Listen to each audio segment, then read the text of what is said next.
Hello guys, welcome back to my YouTube channel. ಇವತ್ತು ನಾನು ಎಲ್ಲಿಗಪ್ಪ ಹೋಗ್ತಾ ಇದ್ದೀನಿ ಅಂದರೆ ಅದು ವೇಣುಗೋಪಾಲ ಸ್ವಾಮಿ ಟೆಂಪಲ್ಗೆ. ಬನ್ನಿ ಇವಾಗ ವೇಣುಗೋಪಾಲ ಸ್ವಾಮಿ ಟೆಂಪಲ್ಗೆ ಹೋಗ್ಬಿಟ್ಟು ಅದ್ರ ಇತಿಹಾಸನ ತಿಳ್ಕೊಳ್ಳೋಣ.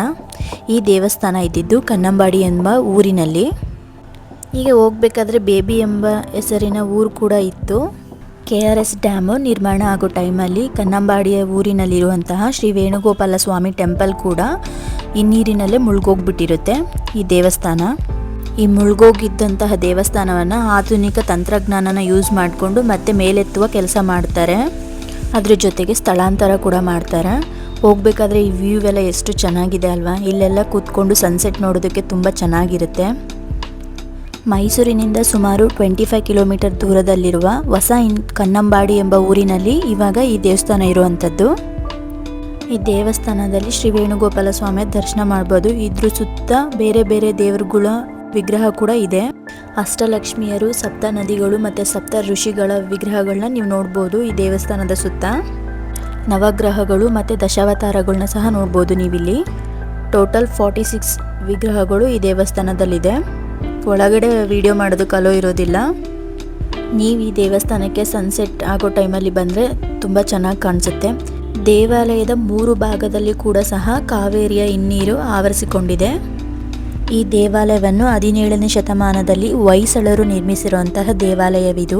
ಕನ್ನಂಬಾಡಿ ಎಂಬ ಊರಿನಲ್ಲಿ ನಿರ್ಮಿಸ್ತಾರೆ.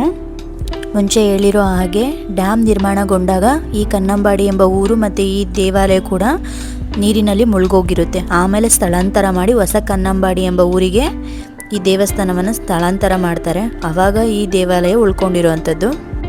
ಶ್ರೀ ಹರಿಕೋಡೆ ಅವರಿಂದ ಈ ದೇವಸ್ಥಾನದ ನಿರ್ಮಾಣವಾಗುತ್ತೆ. ಈ ದೇವಸ್ಥಾನ ನಿರ್ಮಾಣವಾಗೋ ಟೈಮಲ್ಲಿ ಈ ಕಲ್ಲುಗಳಿಗೆ ನಂಬರ್ ಕೊಟ್ಕೊಂಡಿರ್ತಾರಂತೆ, 1, 2, 3 ಅಂತ. ಸೊ ಅಲ್ಲಿ ಸ್ಥಳಾಂತರ ಮಾಡಿದಾಗ ಗೊತ್ತಾಗಲಿ ಅನ್ನೋ ಕಾರಣಕ್ಕೆ ಕೆಲವೊಂದು ಕಲ್ಲುಗಳು ಹಾಳಾಗಿರುತ್ತೆ. ಅದಕ್ಕೆ ಹೊಸದು ಕಲ್ಲನ್ನ ಇರಿಸ್ತಾರೆ. ಈ ದೇವಸ್ಥಾನದ ಪಕ್ಕದಲ್ಲೇ ಕೂಡ ಹಂಪೆಯ ಮಾದರಿಯ ಕಲ್ಲಿನ ರಥ ತುಂಬ ಆಕರ್ಷಣೀಯವಾಗಿದೆ. ಈ ದೇವಸ್ಥಾನದ ಸುತ್ತ ಕೂಡ ಸುಂದರ ಉದ್ಯಾನವನ ಕೂಡ ಇದೆ. ಈ ದೇವಾಲಯದ ಟೈಮಿಂಗ್ಸ್ ನೋಡೋದಾದರೆ ಮಾರ್ನಿಂಗ್ 8 AM ಇಂದ ಸಂಜೆ 7 PM ವರೆಗೂ ಇರುತ್ತೆ. 70 ವರ್ಷ ಕಾವೇರಿ ನದಿ ನೀರಿನಲ್ಲಿ ಈ ದೇವಸ್ಥಾನ ಮುಳುಗೋಗಿರುತ್ತೆ. ಕಲ್ಲಿನಿಂದ ಕಟ್ಟಿರೋದ್ರಿಂದ ಈ ದೇವಸ್ಥಾನಕ್ಕೆ ಏನೂ ಹಾನಿ ಆಗಿರೋದಿಲ್ಲ. ಅದಕ್ಕಾಗಿ ಈ ದೇವಸ್ಥಾನವನ್ನು ಸ್ಥಳಾಂತರಗೊಂಡು ಮತ್ತೆ ಪುನರ್ ನಿರ್ಮಾಣ ಮಾಡೋದಕ್ಕೆ ಸಾಧ್ಯವಾಯಿತು. ನೋಡ್ಬೋದು ಇಲ್ಲಿ ಎಷ್ಟು ಸುಂದರವಾಗಿದೆ ಅಂದರೆ ಈ ವ್ಯೂ ಮಾತ್ರ ಸನ್ಸೆಟ್ ನೋಡೋದಕ್ಕೇ ತುಂಬ ಅದ್ಭುತವಾಗಿದೆ. ಈ ದೇವಸ್ಥಾನವನ್ನು ವಿಡಿಯೋ ಮಾಡಿಕೊಂಡು ಮತ್ತು 16,000ಕ್ಕಿಂತ ಹೆಚ್ಚು ಫೋಟೋಗಳನ್ನು ತೆಗೆದಿರ್ತಾರಂತೆ. ಈ ದೇವಸ್ಥಾನ ಸ್ಥಳಾಂತರ ಮಾಡೋ ಟೈಮಲ್ಲಿ ಸ್ಥಳಾಂತರ ಆಗಿ ಈಗ ಕಾಣಿಸ್ತಿದೆ ನಮ್ಮ ವೇಣುಗೋಪಾಲ ಸ್ವಾಮಿ ದೇವಸ್ಥಾನ.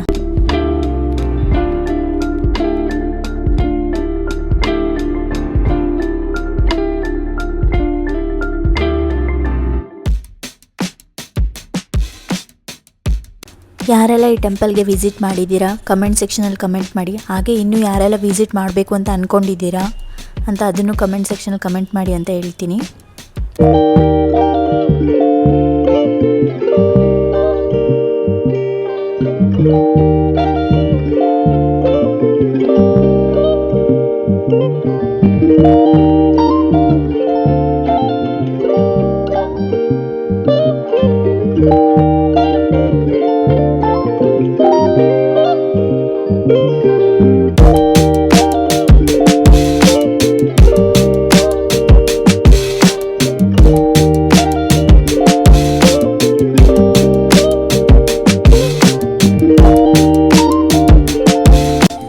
ಸುಂದರವಾದ ಒಂದು ಸನ್ಸೆಟ್ನ ನೋಡಿಕೊಂಡು ನೆಕ್ಸ್ಟ್ ನಾವು ಅಲ್ಲಿಂದ ಹೊರಟಿದ್ದು KRS ಬೃಂದಾವನ್ ಗಾರ್ಡನ್ಗೆ.